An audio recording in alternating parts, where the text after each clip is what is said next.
bienvenue sur ma chaîne. Pour ceux d'entre vous qui ne le sauraient pas, j'ai vécu 1 an en Suède et je profite de cette chaîne pour partager mon expérience dans le pays. Et aujourd'hui j'avais envie d'aborder un sujet particulier, les différences alimentaires avec la Suède. Donc si ça vous intéresse, restez jusqu'au bout.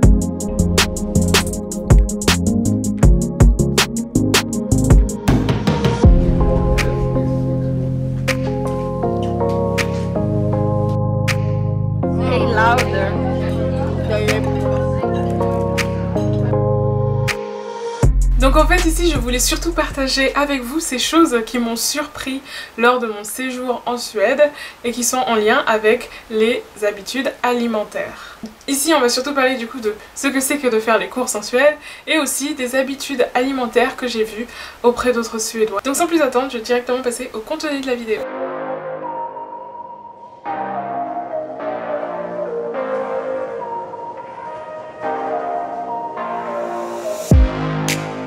J'ai quand même envie de mettre une petite remise en contexte pour expliquer pourquoi je fais cette vidéo un peu. Moi ça fait bientôt exactement 3 ans que j'ai quitté la Suède. Bientôt. Et l'une des premières choses que j'ai dû faire une fois sur place, après être arrivée super tard la veille, si vous avez vu mon article à ce sujet vous le savez, c'est poser la question de la nourriture. Et donc j'ai dû directement aller faire les courses. D'ailleurs, je l'ai pas dit, enfin ça me paraissait évident, mais je suis arrivée sur place avec une valise de 23 kilos, c'est tout. Donc évidemment, il fallait que j'achète tout, c'est vraiment, j'étais partie pour vivre là-bas en fait. Enfin bref, et donc du coup, c'est dans ce contexte-là, voilà. Et je me souviens que le premier choc un peu culturel que j'ai eu, c'est quand je suis allée faire les courses du coup, et que je cherchais à acheter des choses pour manger et que je ne comprenais absolument rien à ce qui a été écrit, déjà parce que c'est en suédois, et ensuite il y avait plein de choses, je reconnaissais pas les emballages, et je pense que c'est vraiment là que ça m'a le plus frappé que j'étais en Suède, que j'étais dans un pays différent avec une autre culture. Donc en fait, disons que je suis très consciente que quand on arrive dans un pays, parfois le plus grand choc culturel c'est le fait de faire les courses.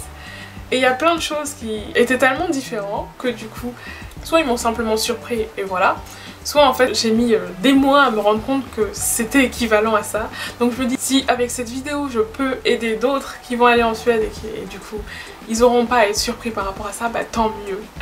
Donc voilà pour la petite histoire. Donc les premières différences alimentaires qui m'ont surpris quand je suis allée faire les courses en Suède, c'est les pâtes congelées. Quand je dis les pâtes congelées, c'est des pâtes cuites avec tout un assaisonnement, elles sont déjà prêtes, elles sont dans un sachet, elles sont directement dans le congélateur. Et ça, je sais que c'est devenu tendance, enfin c'est de plus en plus répandu. Tout récemment j'ai vu ça dans un des supermarchés en France, donc ça arrive même en France maintenant. Mais pour moi, quand j'y suis allée, c'était la première fois que je voyais ça, et c'était quand même des pâtes congelées, des pâtes. En France on aime bien plaisanter sur le fait que quand t'es étudiant tu manges des pâtes parce que c'est la seule chose que tu peux soit acheter soit faire, enfin bref. Ça paraît être le plat du coup qui est le plus facile d'accès ou le plus facile à faire. C'est pour ça que ça m'a complètement surpris, mais je m'attendais tellement pas à être surpris par ça. Au départ je me suis dit que ça ne pouvait pas être possible que ce soit ça, que j'avais mal compris, en fait c'était écrit dans une autre langue et du coup voilà. Mais en fait en traduisant je me suis bien rendu compte que c'était exactement ça. Enfin bref. Deuxième différence alimentaire, c'est les tomates pelées. Alors, ce que je viens de dire est super spécifique, mais en fait ça rejoint tout un groupe de choses. C'est que en fait en Suède, il y a tout un rayon où vous trouverez des espèces de contenus alimentaires emballés dans un espèce de dentifrice. Enfin, on dirait des dentifrices de loin en fait. Vous trouverez tout un rayon où il n'y a que ça. C'est comme des sauces, mais en dentifrice. Et en fait, je crois qu'il n'y a pas que des sauces. Je me suis juste jamais vraiment intéressée à ce rayon. Ceci dit, j'ai une photo donc je vais peut-être pouvoir vous le mettre. Et donc voilà, en fait, il y a tout ce rayon là. Donc moi quand je suis arrivée sur place, je me suis dit, ah oui c'est vrai, c'est étrange. Voilà. Mais j'ai pas trop calculé, j'ai pas vraiment fait attention. Mais en fait, pendant, je vous dis vraiment presque 6 mois, j'ai cru qu'il n'y avait pas de tomates concentrées en Suède. Et en fait aussi, c'est fou parce que j'ai vraiment fini par croire que ça n'existait pas. Mais en fait si, elles étaient juste dans des espèces de tubes de dentifrice. C'est pas des tubes de dentifrice hein, mais le contenant ressemble à des tubes de dentifrice. Et du coup elles étaient dans un autre rayon de là où je m'attendais à le voir. Et c'est un endroit où elles étaient sous cette forme là. Enfin bref. Du coup voilà, c'est assez drôle. pour la petite anecdote. Maintenant je vois bien que c'est de plus en plus répandu. En France on trouve même maintenant des tomates concentrées dans ce tuyau là. Moi j'en avais encore jamais vu. Je savais que il y avait le lait concentré qui se mettait dans ce format d'emballage là. Mais en fait en France la grande différence c'est qu'il n'y a pas tout un rayon où il n'y a que ça. En Suède c'était rangé complètement ailleurs et il y a carrément tout un rayon dédié à tous ces tubes là. Et le contenant de ces tubes, je me suis jamais vraiment penchée dessus, mais je sais qu'il y a des choses, tu penserais vraiment pas que c'est dans des tubes de dentifrice. C'est pas des tubes de dentifrice, mais vous avez compris. Troisième différence alimentaire qui m'a perturbée une fois sur place, c'est les yaourts. Mais ça, je l'ai déjà évoqué dans une autre vidéo, je sais plus laquelle. Mais du coup, oui, pendant un long moment, j'ai pensé qu'il n'y avait pas de yaourt en Suède. En fait, j'ai pensé que les seuls yaourts qu'il y avait, c'était des yaourts protéinés. Je me suis dit, bon bah c'est pas grave. Ici, c'est des yaourts protéinés. C'est pas la fin du monde. Je me suis dit, bah c'est pas grave, c'est comme ça que c'est ici, et voilà. Mais à un moment quand même je me disais nostalgique, oh je trouve pas de yaourt normal quand même. Vous voyez les yaourts fluides et liquides en France. Parce que les yaourts protéinés c'est vrai que c'est très compact et pas très sucré. Donc voilà quoi. Et donc j'étais un peu nostalgique et je voulais des yaourts fluides un peu à la française. Enfin voilà, quand d'autres textures. Et j'en parlais avec d'autres, on se disait la même chose, on se disait tiens c'est bizarre. Et je sais plus comment j'ai fait le déclic, mais à un moment je suis passée devant le rayon où il y avait que des briques. Et j'ai regardé de plus près et je me suis rendu compte qu'il y avait un contenu, il y avait écrit yogourt. Et je me suis dit quoi? Et en fait du coup, je l'ai acheté par curiosité parce que je voulais savoir si c'était vraiment du yaourt. Et en fait je me suis rendu compte que les yaourts en contenance fluide comme on a l'habitude en France, ils sont dans des briques de lait là-bas. Donc ça fait partie des autres différences alimentaires du pays. Et donc si vous cherchez des yaourts plus ou moins fluides et que vous n'êtes pas dans la capitale, ce qui était mon cas du coup, parce que je sais pas du tout comment ça se passe dans la capitale, j'ai l'impression que c'est un autre monde. Enfin vous connaissez les capitales, vous trouvez de tout. Enfin bref.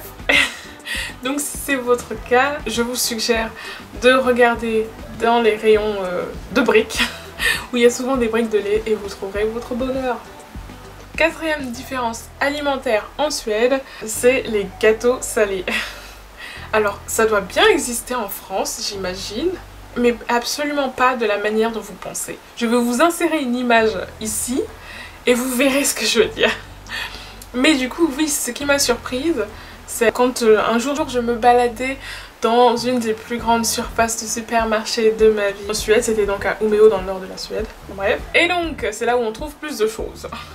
C'était le plus grand mais c'est encore très loin des grandes surfaces qu'on trouve en France. Mais bon, et à un moment je passe devant un rayon et je me dis oh des gâteaux là là, hein. Et en fait ce sont des gâteaux salés. C'était un truc avec plein de tranches de jambon comme ça et un tas de choses et du coup évidemment j'ai pris en photo parce que je me suis dit c'est tellement différent, c'est tellement étrange. Et après coup du coup je me suis rendu compte que c'était une spécialité suédoise. C'est un apéritif je crois bien. J'avais jamais vu un gâteau salé aussi élaboré. Honnêtement c'est un truc qui m'avait bien surpris.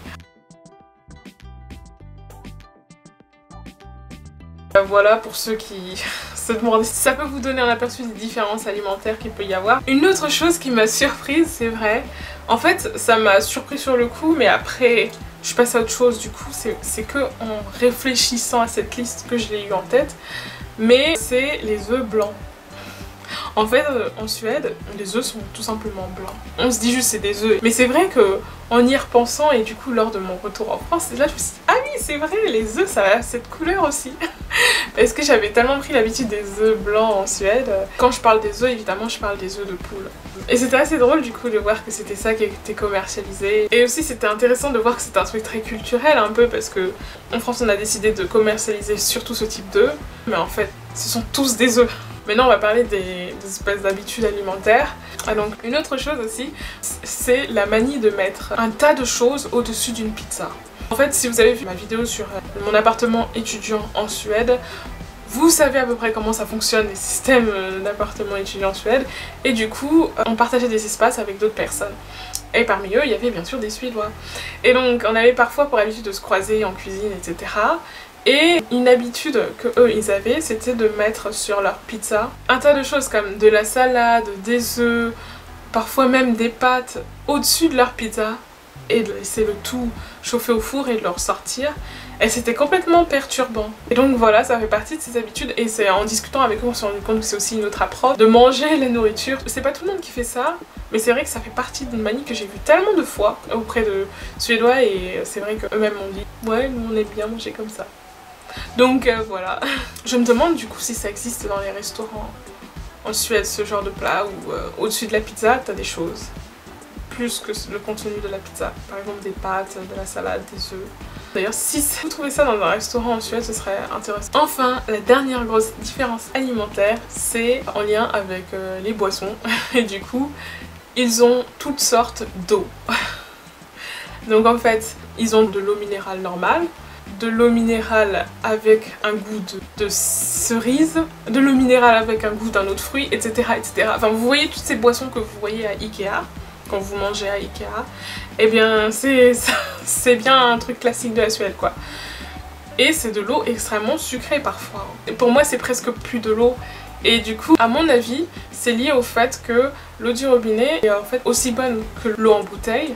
Donc là-bas, c'est rare que les gens achètent l'eau en bouteille. D'ailleurs, j'ai jamais vu de pack d'eau là-bas. Tu peux acheter l'eau à l'unité mais c'est tout. Par contre, il y a un tas de types d'eau, donc eau avec tel goût, avec un autre goût encore, eau pétillante avec cet autre goût, etc. etc. Et je me souviens même d'un Suédois qui m'avait dit « Ah, toi tu bois de l'eau plate? Je sais pas comment tu fais, moi je bois que de l'eau avec du goût. Je peux pas boire autre chose. » Et c'est là que je me suis rendu compte à quel point c'était... Ça fait quand même une grosse différence parce que même si en France en théorie il y a toutes sortes d'eau, hein. Si on veut de l'eau pétillante on trouvera de l'eau avec un goût éventuellement, même si c'est pas trop répandu. Ça dépend où on va, mais j'ai rarement vu des Français qui étaient là en mode je veux boire que cette eau avec un goût. Si on a le choix entre ramener de l'eau minérale et de l'eau comme ça, on va pas forcément prendre l'eau qui n'est pas de l'eau minérale mais qui est de l'eau avec un goût, etc. C'est ça que je veux dire. Par contre en Suède tu verras plus souvent des gens boire de l'eau qui n'est pas juste de l'eau plate, de l'eau particulière. J'ai même vu plusieurs fois des Suédois boire du lait quand ils mangeaient leur repas. Donc voilà quoi, même le lait, ça fait partie des trucs. En fait c'est quelque chose qui revient très souvent. Donc voilà quoi, c'est pas juste il y a de l'eau différente, c'est vraiment... C'est très courant de boire autre chose que juste de l'eau plate.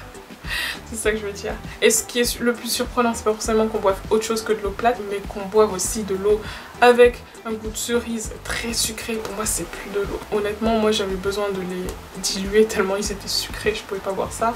Ou alors avec de goût de pêche, toujours sucré. Et même du lait aussi. Donc c'est vraiment toutes sortes de boissons. J'avais encore jamais vu autour de moi des gens consommer ça régulièrement pendant qu'ils mangent. Vous voyez ce que je veux dire? Enfin bref, voilà pour moi. J'espère que cette vidéo vous a plu, vous a été utile d'une quelque manière que ce soit. Si vous avez des questions, n'hésitez pas à les poser en commentaire, moi je serais ravie d'y répondre ou de faire une vidéo dessus. Et si vous aimez tout ce qui est thématique en lien avec la Suède, n'hésitez pas à vous abonner. De même, si ce genre de vidéo vous plaît, n'hésitez pas à mettre un pouce vers le haut parce que ça me permet de savoir que ce contenu vous plaît. De mon côté, je vous dis à bientôt dans une autre vidéo. Bye!